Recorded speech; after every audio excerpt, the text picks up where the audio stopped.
Area tanpa nama. Aku Ben, bekerja sebagai jurnalis. Kali ini, aku ditugaskan untuk menyelidiki sebuah pulau misterius yang terletak di Samudra Hindia. Di pulau tersebut, terdapat area yang konon tak bernama dan sering disebut sebagai area terkutuk oleh nelayan setempat. Banyak kapal yang hilang ketika mendekatinya, dan tidak ada orang luar yang kembali setelah menginjakkan kaki di sana. Namun, karena tugas, aku memberanikan diri melakukan perjalanan ke pulau itu. Aku berangkat menggunakan pesawat dan transit menggunakan kapal kecil yang kusewa dari seorang nelayan. Mau kemana, Mas? Desa Sabada ya, Pak? Ada keperluan apa? Tugas dari kantor, Pak. Mas, jangan sampai ke area tanpa nama ya. Ia berbicara dengan nada serius. Tidak ada yang kembali dari sana, kata sang nelayan. Aku hanya tersenyum samar, merasa ini hanya bumbu cerita horor klise. Setelah beberapa menit berlayar, kami tiba di tepi pulau yang tampak sunyi. Pulau itu dikelilingi hutan lebat dan suasana terasa mencekam. Mungkin karena ini daerah terpencil, wajar aja sih kalau tidak begitu banyak hiruk-pikuk manusia. Gumamku sambil berjalan. Aku sudah menyewa kamar yang akan menjadi tempat beristirahatku selama seminggu penuh.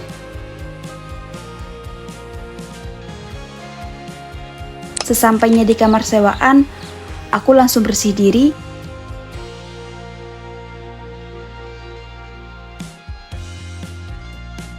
dan berganti pakaian. Perasa lapar, aku memutuskan untuk mencari makan sembari berkenalan dengan warga sekitar. Ikan sambal matahnya satu, Pak. Baru pindah, Mas. Oh, tidak, Pak. Saya jurnalis, kebetulan dapat tugas untuk mencari informasi di area tanpa nama. Hati-hati, jangan menggali terlalu dalam, Nak. Apalagi saat malam hari. Ada suara-suara yang tak berwujud. Baik, Pak. Saya akan ingat itu. Terima kasih.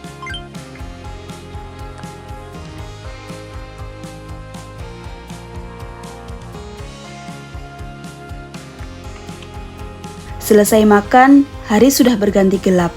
Namun, aku tak merasa ngantuk. Jadi, aku memutuskan untuk mengenal daerah ini terlebih dahulu. Jalan-jalan malam di desa sejuk sekali ya. Aku sampai di tempat yang seperti bekas penahanan. Dan berjalan masuk menemukan banyak coretan di dinding. Nama-nama ini, siapa mereka? Tapi aku tak berani masuk terlalu dalam. Toh, ini masih hari pertama, masih banyak waktu untukku menyingkap rahasia yang ada. Aku berjalan kembali ke kamar dan tidur. Di tengah tidur, aku mendengar bisikan yang memanggil namaku. Suaranya tidak seperti satu atau dua orang, namun seperti sekerumunan orang berlomba-lomba memanggil namaku. Ben!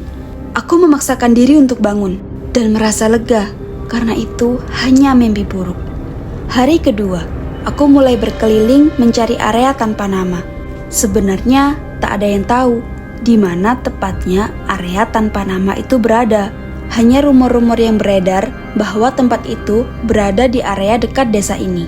Sembari memotret lingkungan sekitar, aku mendekati pantai dan menyusuri hutan. Saat kurasa sudah cukup, aku kembali ke kamar untuk melihat dan memilah hasil foto yang telah kupotret. Namun, kudapati hasil foto-fotonya kabur dan menunjukkan siluet samar makhluk aneh yang tidak kulihat saat memotret. Tolong kami. Aku tersentak kaget dan melihat sekeliling. Namun, tidak ada seorang pun di sekitarku. Tak ingin bergelayut dalam hawa seram, aku memutuskan untuk tidur. Hari ketiga, aku memutuskan untuk jalan-jalan di pantai dan bermain ombak.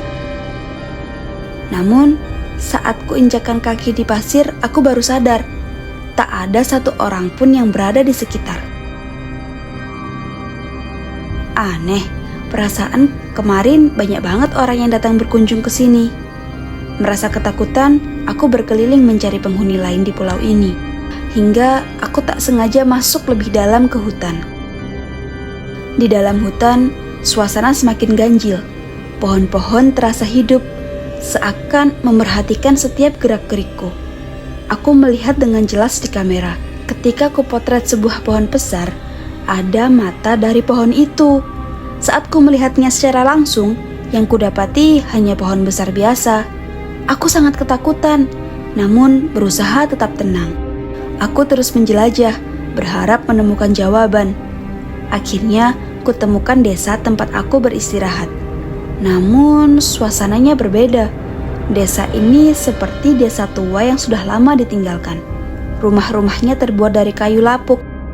Namun, di tengah desa, terdapat patung batu besar dengan wajah yang tampak menjerit. Apa patung itu benar ada di sana? Aku bertanya-tanya sambil memandang dengan tertegun. Aku lanjut jalan dan mendapati diriku berada di gua yang kemarin kutemukan. Kulihat lagi coretan-coretan di dinding. Dengan gemetar, aku terus menelusuri tembok itu. Kemudian, aku menemukan tulisan, "Kubur aku." Aku lari keluar gua dan meringkuk di kamar. Entah kapan, aku mulai terlelap. Kemudian, di malam yang tenang, aku mendengar bahwa orang-orang itu ingin dikubur dengan layak. Kubur kami, tolong kami. Hari keempat. Aku masih tidak bisa menemukan warga desa. Sehingga aku berjalan tanpa arah dan membawa sekop, berniat mencari jenazah atau tulang yang tersisa dari suara-suara yang kudengar.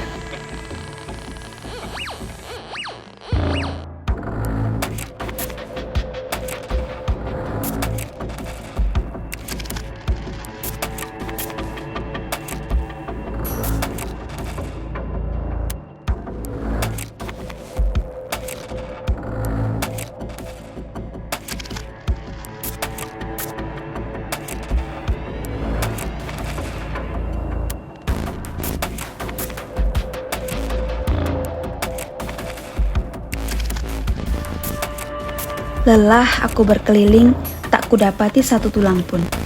Aku kembali ke kamar dengan perasaan bingung, takut, dan letih. Hari kelima, aku sudah memutuskan tanpa tahu di mana tulang belulang mereka. Aku menggali tanah dan menancapkan nama-nama mereka.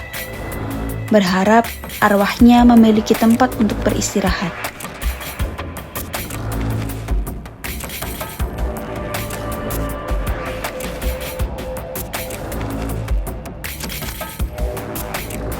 Aku merobek kertas dan menuliskan, "Semoga kalian tenang di sana."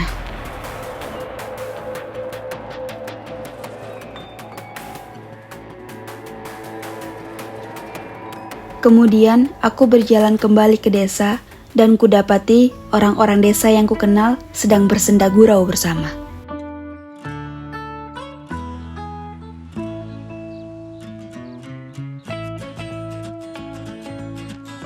Aku pulang membawa cerita menarik itu dan segera kutuliskan untuk menjadi tajuk utama halaman majalah.